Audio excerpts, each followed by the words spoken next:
President of the Republic of Kenya, Honorable Uhuru Muigai Kenyatta, the Right Honorable Justin Muturi, Speaker of National Assembly, Right Honorable Ken Lusaka, Speaker of the Senate, the President of the Supreme Court and our Chief Justice, Madam Koome, political leaders who are present here, the leadership of Parliament, ladies and gentlemen, Bwana Yesu asifiwe. I will be very brief. First, it's been 2 years since we met last at the prayer breakfast. And in the 2 years, so much has happened. We have had the world and Kenya thrown into a spin because of the corona pandemic. Livelihoods, businesses, enterprises, people have suffered immensely. And we've suffered in a way that is unprecedented. It's never been that churches have been closed, mosques have been closed, schools, and many other places.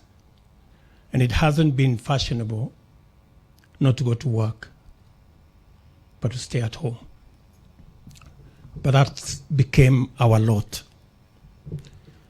But be that as it may, in fact, if by the words of, there is a common askari who is commanding a platoon somewhere in the social media.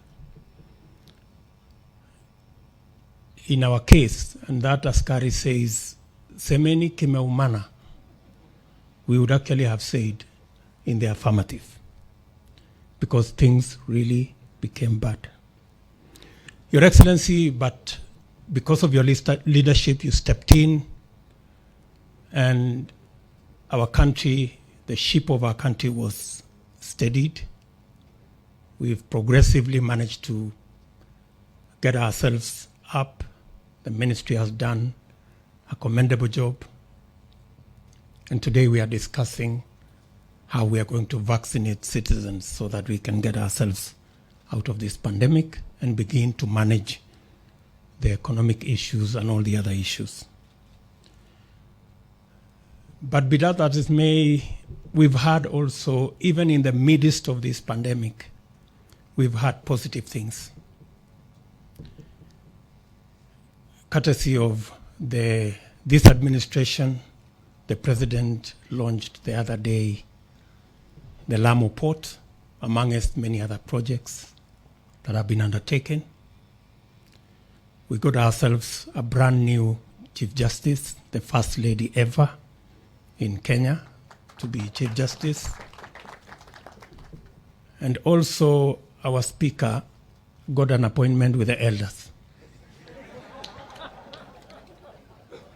And I think it serves him right. After being a speaker for so long, maybe it's time to be a spokesperson. So much has happened in that space. But I keep, as we reflect on this day when we have come to pray, both those of us who are here and those of us who are elsewhere, two things come to my mind.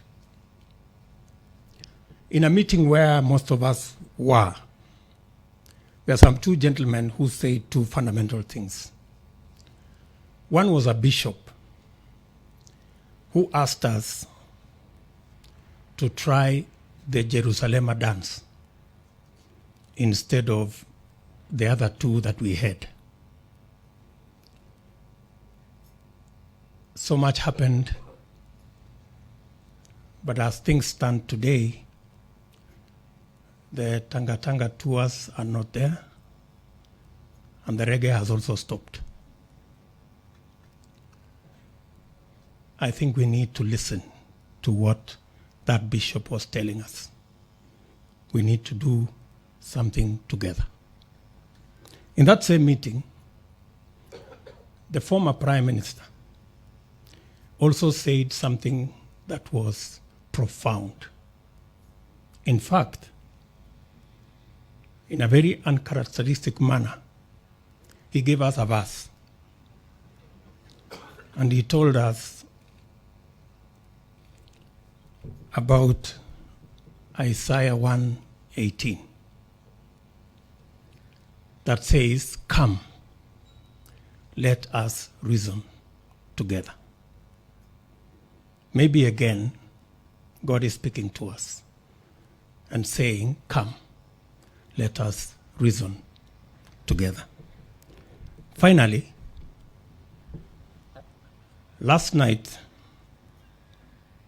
as I was preparing, villagers came from the village, including some of my relatives, because my daughter got a spouse. She works in foreign affairs, and so she got a foreigner to be her spouse. And so one of the gentlemen from the village was speaking to us, and he said something again, though coming from the village, that is very profound. He was telling us about this wedding in the Bible that was in Canaan. Not the Canaan that we all know in Kenya, but there was a village called Cana. And in this wedding, among the people invited was Mary, mother of Jesus, Jesus' mother, and Jesus himself, and others. And of course, in that whole thing, there was trouble, and there was shortage, na pia kiliumana.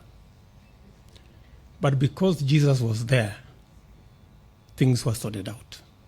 And he was telling us that in whatever plan, in whatever agenda, in whatever mission, have God in the equation. And I think that is profoundly what, again, we are reminding ourselves this morning. With those many remarks, it's now my duty to request our President, His Excellency Uhuru Muigai Kenyatta, to come and make his remarks. Mr. President, sir.